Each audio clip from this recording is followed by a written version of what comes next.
प्रधानमंत्री नरेंद्र मोदी ने नेपाल के अंतरिम प्रधानमंत्री सुशीला कार्की से बातचीत की। उन्होंने हाल ही में दुखद घटनाओं पर संवेदना जताई और नेपाल में शांति और स्थिरता के लिए भारत के समर्थन को दोहराया। साथ ही उन्होंने नेपाल के राष्ट्रीय दिवस पर शुभकामनाएं दी।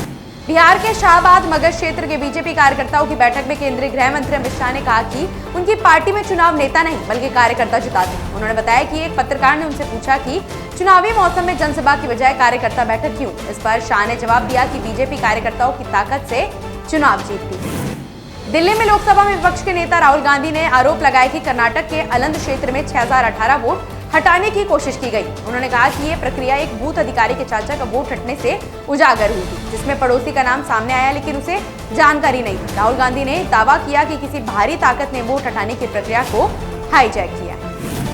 वित्त मंत्री निर्मला सीतारमण ने कहा कि विकसित भारत की दिशा सिर्फ ढांचागत विकास या सामान्य प्रशिक्षण पर आधारित नहीं होगी। ये गुणवत्ता प्रबंधन की समझदारी से तय होगी, जिसमें जरूरी क्षेत्रों में सुधार की पहचान की जाएगी। उद्योग विशेषज्ञों के सहयोग से ये प्रयास देश में उत्पादन और सेवाओं की गुणवत्ता को बेहतर बनाएंगे।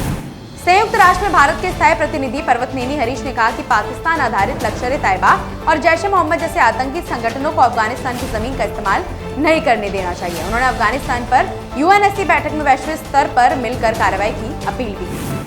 मुख्यमंत्री नीतीश कुमार ने 7 निश्चय कार्यक्रम के तहत बेरोजगार स्नातक युवाओं के लिए बड़ी घोषणा की है। अब कला, विज्ञान और वाणिज्य में स्नातक युवक युवतियों को मुख्यमंत्री निश्चय स्वयं सहायता भत्ता योजना के तहत 1000 प्रति माह की सहायता 2 साल तक मिलेगी।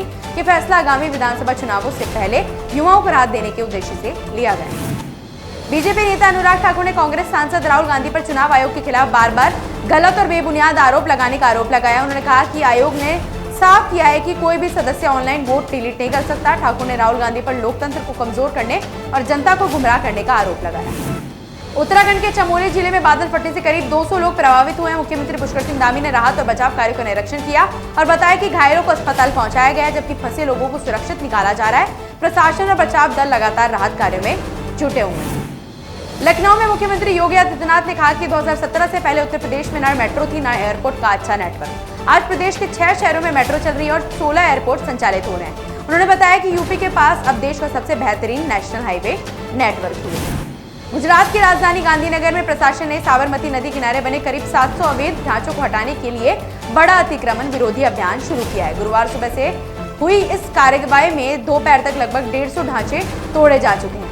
यह अभियान 1 लाख वर्ग मीटर सरकारी जमीन को खाली कराने के लिए चलाया जा रहा है। दिल्ली की मुख्यमंत्री रेखा गुप्ता ने बताया कि सरकारी स्कूलों में 3 नए पाठ्यक्रम शुरू किए गए हैं। नीव, साइंस ऑफ लिविंग और राष्ट्र नीति। नीव से बच्चों को बिजनेस और नवाचार की सोच मिलेगी, जबकि साइंस ऑफ लिविंग से उनका व्यक्तित्व निखरेगा। यह पहल बच्चों को रोजगार देने वाला और जिम्मेदार नागरिक बनाने की दिशा में उठाया गया कदम है।